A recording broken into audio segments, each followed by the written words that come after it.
Explorer schools. I went out to Bolivar for what they have is a family science night. And what I understand is when they first came into the Explorer Schools program, their attendance was very light. But by the time I got over there, they were at the end of that 3-year commitment that they made to NASA. And the woman at the door told me that it was almost 900 people had passed through the door that night. But they take a grade, it might have been 4th grade, 5th grade, something like that, and each of those rooms had science activities going on in each of those rooms, and the kids were there to provide information to their folks about what was going on with the science experiment or the science activity that they might be doing. They even had Paget Kelly from MTSU over there with his whale, and he was set up in the cafeteria. But that might be a nice thing for schools to consider doing, is having an open house, and it doesn't have to just be for girls. I mean, we need to remember that our fellows need encouragement too. But to have these things going on in the community so that the parents understand the value of science and math education and why kids need to have a good background in those areas. And that is something that we are including at the schools that I am working with. We have a parent and family night where we will part of the evening talk about classes that the students might need to take in high school and how they can best prepare for them, and then end the evening with a family science activity. And then as we go on, we'll be talking about what kinds of careers are available to students in traditional STEM areas, and so that is something we're including in our schools and our program. That's a good idea. I know what we're planning here, and this could certainly be translated to K through 12 family nights or science nights, whatever we want to call it. But the WISE students are planning a chocolate festival. And since it's being sponsored by WISE, we're going to be talking about the science behind chocolate. We're going to have, do you know your science facts about chocolate contest. We're also going to invite the whole campus community. So I'm just curious about how many undeclared majors might decide that they're going to become STEM majors now because they came in and participated in our chocolate festival. I think that would be pretty cool. And one thing that we've been doing, and Lee, you mentioned this, is with the WISE women, we got a mini grant to go to middle school girls, to local middle schools, and work with the girls who've attended our Expanding Your Horizons conference. And we've been at Central Middle for a couple of times, and we went to a middle school in McMinnville. And just, you know, talking with the girls one-on-one, providing the encouragement, providing some mentoring is I think, again, something that we keep coming back to is very powerful to tell the girls that they can do this. Because when we went to McMinnville, one of the girls came up to me and said, I haven't been getting good grades in reading, but now I know that reading is important for science, for something that either Karen and I had said. And now she's coming to our Expanding Your Horizons at the end of October. So she's looking forward to touching base with me again and talking about reading.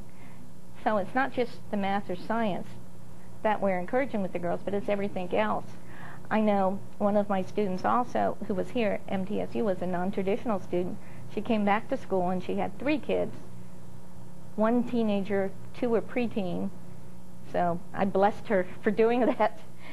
And she got a degree in English, but she wanted to go into nuclear medicine for some reason, because she figured she can get a job in that, and she thought it was pretty cool stuff.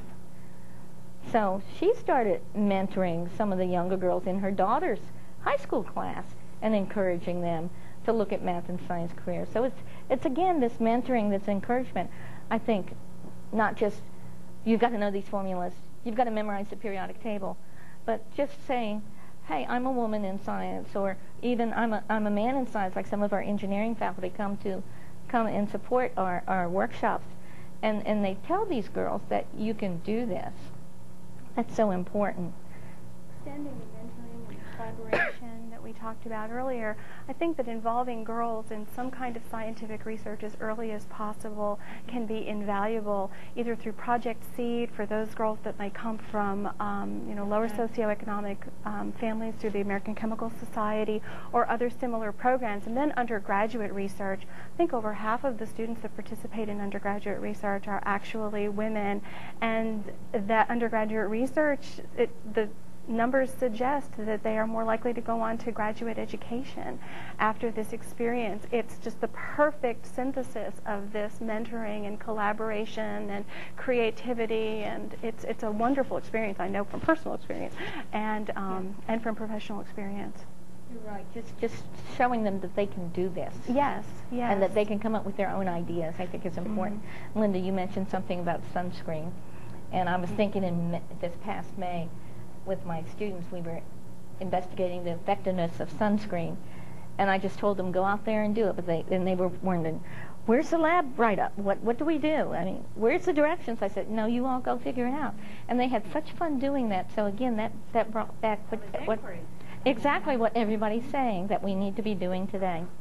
I think right now, since we've got 15 minutes left, so we've got to open up the floor to questions. So, any questions? I've got one.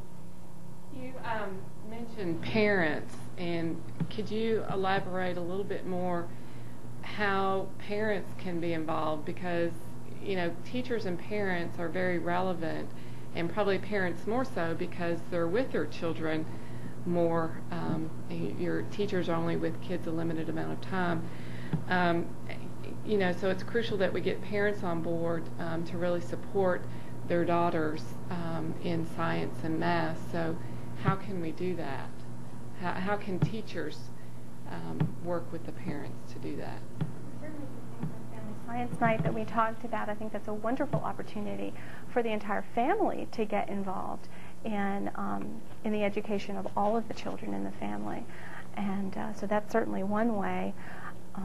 Communication. What I used to do as a middle school teacher is I would send out a newsletter, an electronic newsletter to all of the parents, the students, and talk about what we were doing in science and what questions they should be asking their children. I maintained a web page that we had little links that the families could go to and explore on their own some of the things that we were doing in the classroom, both to reinforce and extend what we were covering.